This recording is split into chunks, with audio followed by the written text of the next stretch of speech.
In this all-new episode of Mysterious and Magical Myths, we'll be giving you all the facts, information, and creepy details that make Slenderman the most interesting and terrifying myth that there is. You will hear about the funny story of how Slenderman came to be, his weird obsession with kids, and how he influenced two girls to commit murder, and much more. Stay tuned for more interesting information on Slenderman. So this episode is called The Rundown of Slenderman, where we're going to be basing this whole topic on Slenderman, starting from his origin and going all the way to you know what. So, I'm your host, Joshua Davidson. And before researching, we already knew that Slenderman was a mythical creature who kidnapped kids and killed them. We also knew that Slenderman mainly lives in the forest, and we knew his build, like his structure. He's tall and skinny with long arms and, long bony fingers, and he has no face. What we specifically wanted to know and find out was, why does Slenderman specifically hunt children? Why not animals or adults? And also we wanted to know how he came to be, like his origin. So speaking of origin, let's actually talk about his origin. So what are the origins of Slenderman? So Slenderman was born in 2009 in a very odd way for someone who was meant to be terrifying. So most people would expect Slenderman's origin to be from something dark or evil, like maybe close to how Chucky's was.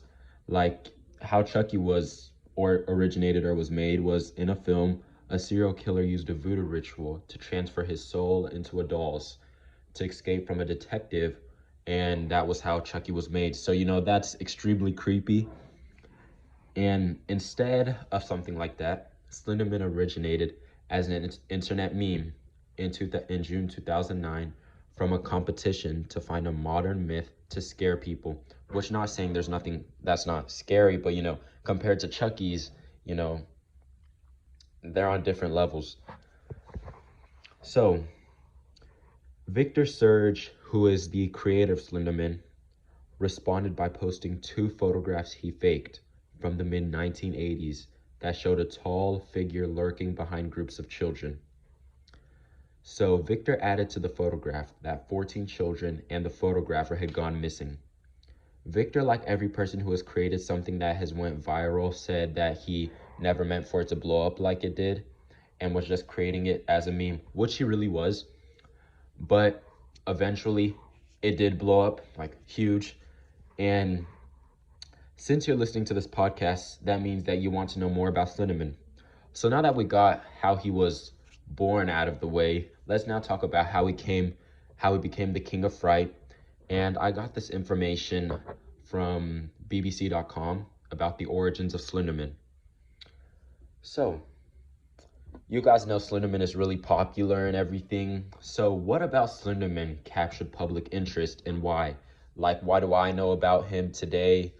And what caused people to become interested in him? Because if not for people becoming interested in him, then I probably wouldn't know about him, and many other people wouldn't have. So Slenderman's casual scariness is what captured public interest. So Slenderman is tall, 8 feet tall to be specific, but we'll get into his features specifically later. He's faceless. He's also thin. He's a thin figure with bony long fingers, and he has tentacles coming out of his back. So those are the basic features of Slenderman, and I know if I tell you to draw it out on a piece of paper, it won't look as frightening. But if you look at the real image, that explains it all. Slenderman's features will also vary depending on many factors, like where you live. Like if you live in, for example, like Antarctica, like it's probably going to be different than Texas. Or if you live in like Australia and somewhere else, like maybe Kenya, it's probably not going to be the same. So it depends on where you live, who you talk to, and what you watch. Like Slenderman in a movie might not be the same as how he is in a video game or a TV show, or and so on and so on. So Slenderman appeared first in a photograph where he was in the background of kids just standing as I mentioned earlier.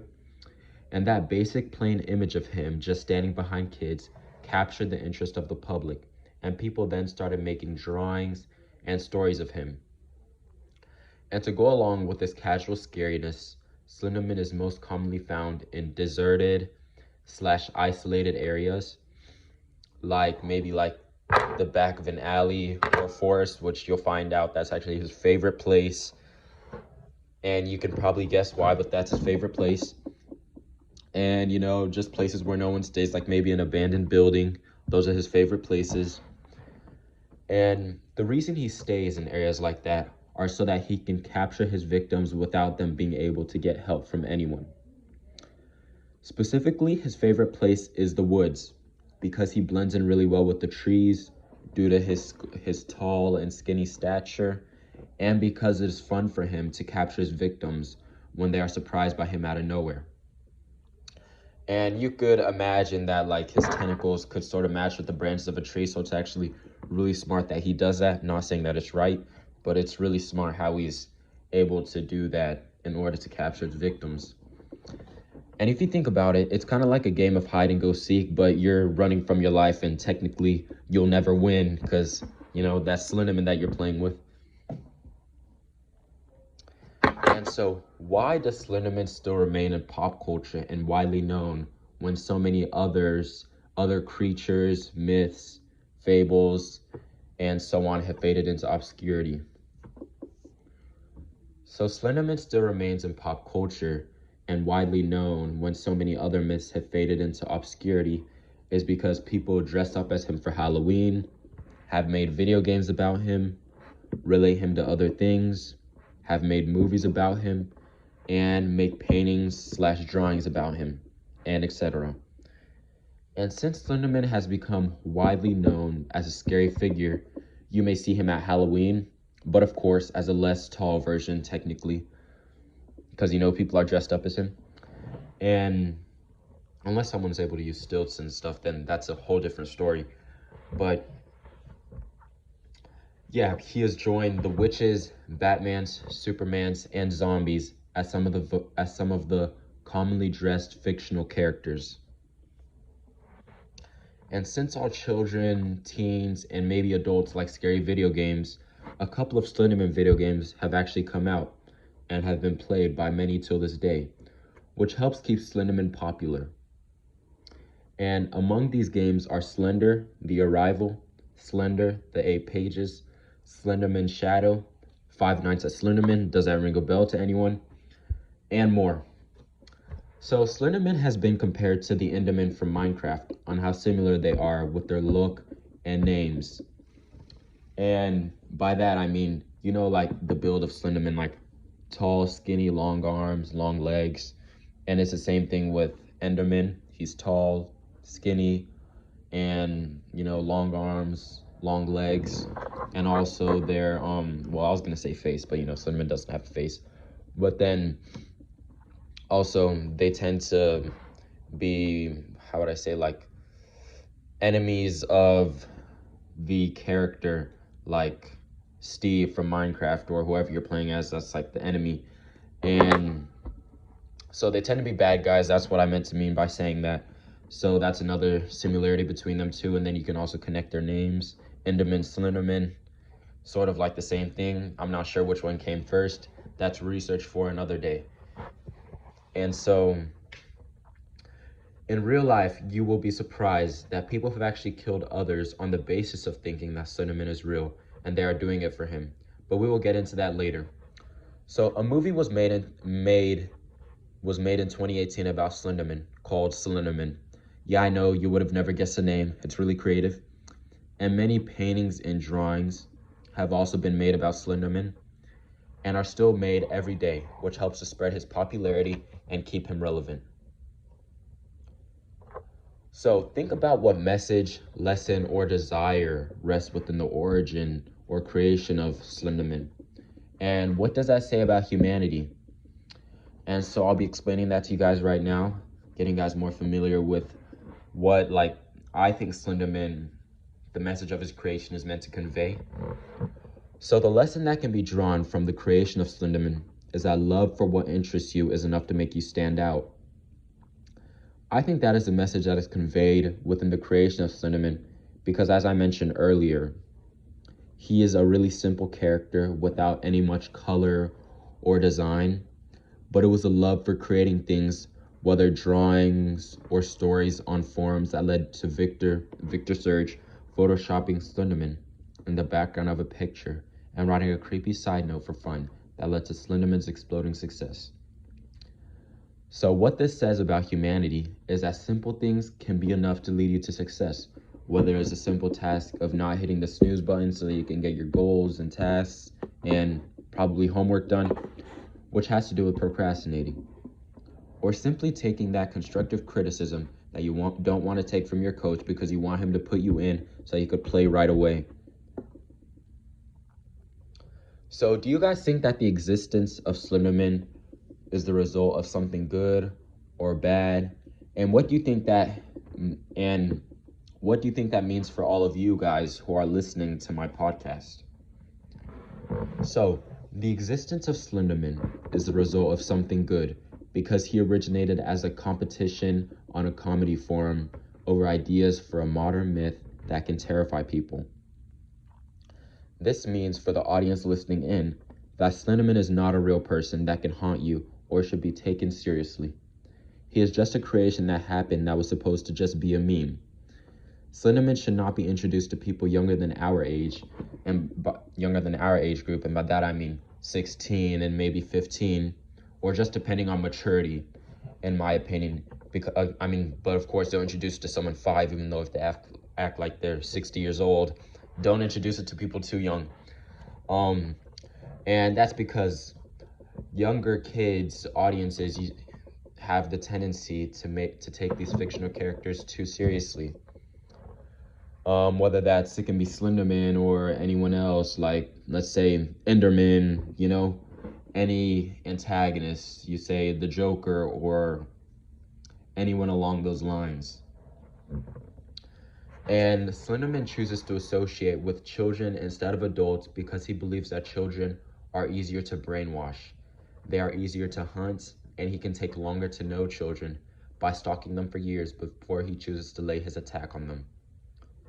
The things Slenderman does, like stalking and attacking children, show that the things he does are not meant for a younger audience, and it's meant for people who are more mature because they know to take it as entertainment instead of something to cause you fear, bad dreams, PTSD maybe, from his movies and other visual media, or maybe his pictures. So now I'm going to tell you about the importance of studying folklore today. Why is studying folklore important today? So studying folklore is important today because it helps people differentiate between what is real and what is not. That is very important because people of all ages may live in People in all ages may live in fear because they think something that is made up is true, which can lead to them living in fear, like I said, or them being upset when they find out something they thought was real is fake. Like everyone thinking that there's a dark figure in your room at night whenever you're younger, and then you find out whenever you're older it isn't. So you're like, why was I worrying about that all this time? Or maybe people think there's a monster under their bed. It's the same thing, and that can be related to Slenderman and all these myths. And so that can lead to, like I said, that can lead to children being scared for a long time, a duration, when they really shouldn't be, when they find out that it's fake in the end. And the study of folklore is also important because it can spark creativity upon many groups of people due to what people are able to think of and implement physically in a drawing or by writing a text, like how Victor Surge created Slenderman. People can also see things from the perspective of other people and maybe learn a thing or two through the study of folklore, because by figuring out why or how someone created something can lead to you learning a different way of thinking when you may be creating something. For example, a thought you can learn from Slenderman is that you don't have to make something complicated for it to be good content. and that is displayed in his look, like I said earlier. And since I mentioned Slenderman's look, let's actually talk about his look, because I told you we would get into it. So, now to fully describe Slenderman's look to you.